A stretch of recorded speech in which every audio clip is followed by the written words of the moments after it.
គួរឲ្យអស់សំណៃណាស់លោកតាទីបំផុតនឹងចាប់ផ្ដើមចម្រាញ់ឆ្នាំហើយតាមសុខដឹងថាមានច្រើនលើសលុបតែមិនគ្រប់គ្រាន់តើវាមានន័យដូចម្តេចលោកតាកំពុងនិយាយអ្វីខ្ញុំដឹងថាវាខុសគ្នាពិធីនៃឆ្នាំគ្រប់ក៏ដូចគ្នាដែរ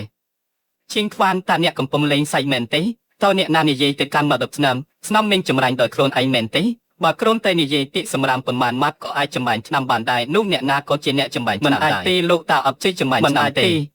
ប៉ុន្តែគាត់មិនដែលធ្វើអ្វីសោះខ្ញុំដឹងថាអ្នកទាំងអស់គ្នានឹងរៀនយើងពិតជាគួរឲ្យអស់សំណៃណាស់ចាំមើលថាអ្នកនៅតែអាចសើចបានទេពេលអ្នកគោរពខ្ញុំជាគ្រូគោរពគ្រូខ្ញុំគិតថាអ្នកត្រូវតែគោរពពួកយើងទាំងពីរជាគ្រូហូ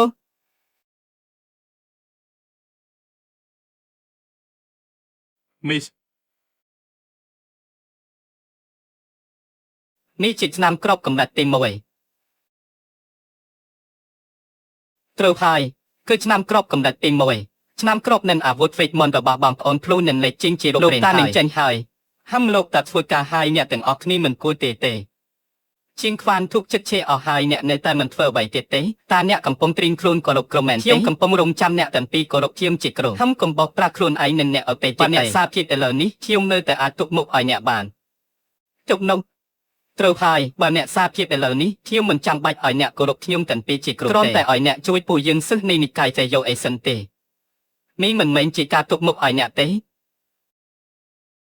បើអ្នកទាំងពីរសារភាពហើយគោរពគ្រូឥឡូវនេះនិកាយសយោអេសិនទីអាចនឹងមិនចូលរួមជាមួយនិកាយជាងជាទេជាងខ្វានអ្នកនឹងជាអ្នកចាញ់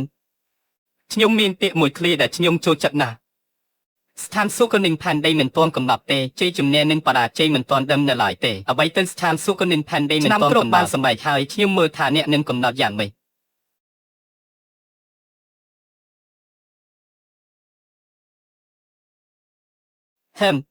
ដាវីនកាច់ជាថ្មីឆ្នាំគ្រប់នឹងអាវុធវេទមន្តរបស់បងប្អូនភ្លោកបានសម្រេចហើយ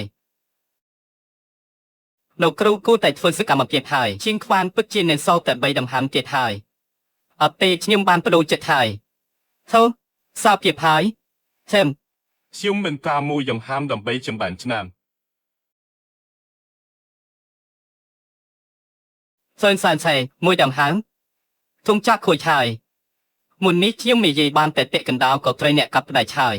ការកាប់សម្ដីអ្នកដតេដែលមិនទៅមុខនេះជាទំនប់អាក្រក់ក្រោយពីគោរពគ្រូហើយទៅតែផ្លាប់ណូជាងខ្វាននៅសល់មួយដង្ហើមទៀតតើមានអ្វីដែលត្រូវនិយាយទៀតទេ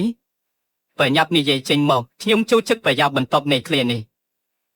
ប្រយោគបន្ទាប់អ្វីស្ថានសុខនឹងផែនដីមិនទាន់កំណត់ទេជ័យជំ